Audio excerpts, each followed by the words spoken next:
المكتب التعاوني للدعوة والإرشاد وتوعية الجاليات بمحافظة بدر.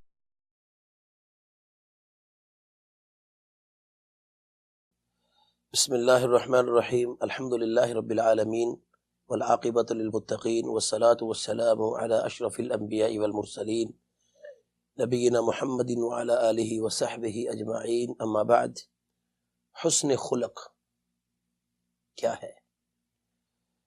بے شک افضل اعمال، بہترین اعمال میں سے جو چیز سب سے افضل ہے، جس کی طرف شریعت نے ہمیں بلایا ہے اور دعوت دی ہے، وہ ہے اچھا اخلاق۔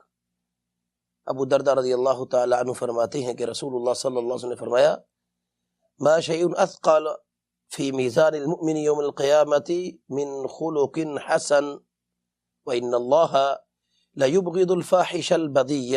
ترمذی کی حدیث 2002۔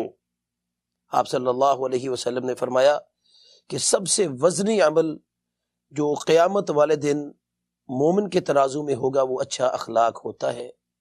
اور آپ صلی اللہ علیہ وسلم نے فرمایا کہ بے شک اللہ تعالی سخت نفرت کرتے ہیں بد زبان اور بد کردار سے۔ لہذا اچھا اخلاق مسلمان کی زندگی میں کئی اعتبار سے شامل ہے، مثلا کہ اس کے اقوال، اس کے اعمال اور اپنے رب کی عبادت کرنے میں، اور اللہ کے بندوں کے ساتھ معاملات کرنے کا نام بھی اچھا اخلاق ہے۔ رسول اللہ صلی اللہ علیہ وسلم کی اپنے دو انتہائی اہم اور جلیل القدر صحابہ کو جو آپ صلی اللہ علیہ وسلم نے وصیت فرمائی، جن میں حضرت ابو ذر غفاری رضی اللہ عنہ اور حضرت معاذ بن جبل رضی اللہ تعالی عنہ موجود ہیں۔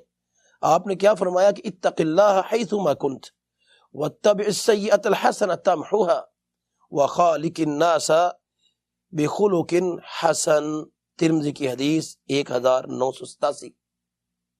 کہ آپ نے فرمایا اللہ سے ڈرو جہاں پر بھی تم ہو، اور آپ نے فرمایا کہ سیئہ کے بعد، نافرمانی کے بعد اچھائی کی آپ پیروی کریں، کیونکہ جو اچھائی ہوتی ہے، نیکی جو ہے وہ برائی کو ختم کر دیتی ہے۔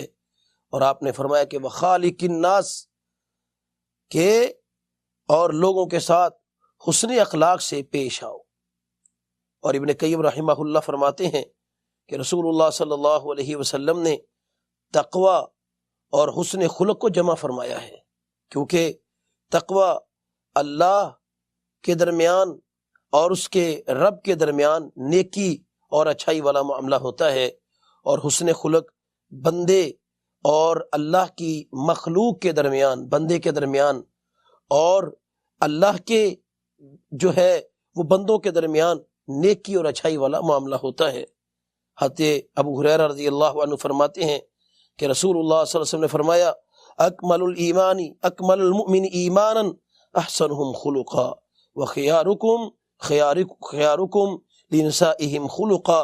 تم میں سے فرمایا ایمان کے اعتبار سے اکمل ترین جو مومن ہے، مکمل ہونے کے اعتبار سے وہ کون ہے؟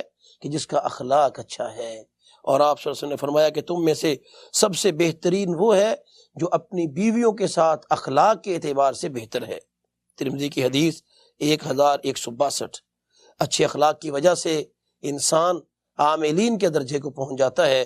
حضرت عائشہ صدیقہ طیبہ طاہرہ رضی اللہ عنہ فرماتی ہیں کہ رسول اللہ صلی اللہ علیہ وسلم نے فرمایا: ان المؤمن لا يدرك بحسن خلقه درجۃ الصائم القائم۔ ابو داؤد حدیث نمبر 4798، کہ فرمایا کہ بے شک مومن جو ہے یہ اپنے اچھے اخلاق، حسن خلق کی وجہ سے اللہ تعالیٰ اس کو روزہ رکھنے والے کے اجر کو، اور جو ہے رات کے وقت قیام کرنے والے کے، قرآن پاک کی تلاوت کرنے والے کے درجے کو تک اللہ تعالیٰ اس کو پہنچا دیتا ہے۔ اچھا اخلاق کی انسان کی زندگی میں بڑا اہم کردار ادا کرتا ہے، معاملات میں اور کردار میں، اور لوگوں کے ساتھ حسن تعامل کی وجہ سے انسان لوگوں کے ہاں بھی اچھا ہوتا ہے، اللہ تعالیٰ کے ہاں بھی اس کا مقام سب سے اعلیٰ ہو جاتا ہے۔ رسول اللہ صلی اللہ علیہ وسلم ہمارے لیے نمونہ ہے، آپ کا اخلاق سب سے اونچا تھا۔ اللہ تعالیٰ نے بھی آپ کے اخلاق کی اسی انداز میں کہا ہے، گواہی دی ہے، وَإِنَّكَ لَعَلَىٰ خُلُقٍ عَظِيمٍ۔ اللہ میں دین سمجھنے کے بعد ہمیں اچھے اخلاق اپنانے کی اور ان مکارم پر چلنے کی توفیق عطا فرمائے جن کے ذریعے اللہ بھی راضی ہو، اللہ کے بندے بھی راضی ہو۔ اقول قولی ھذا واستغفر اللہ لی ولکم ولسائر المسلمین من کل ذنب فاستغفروہ انہ هو الغفور الرحیم۔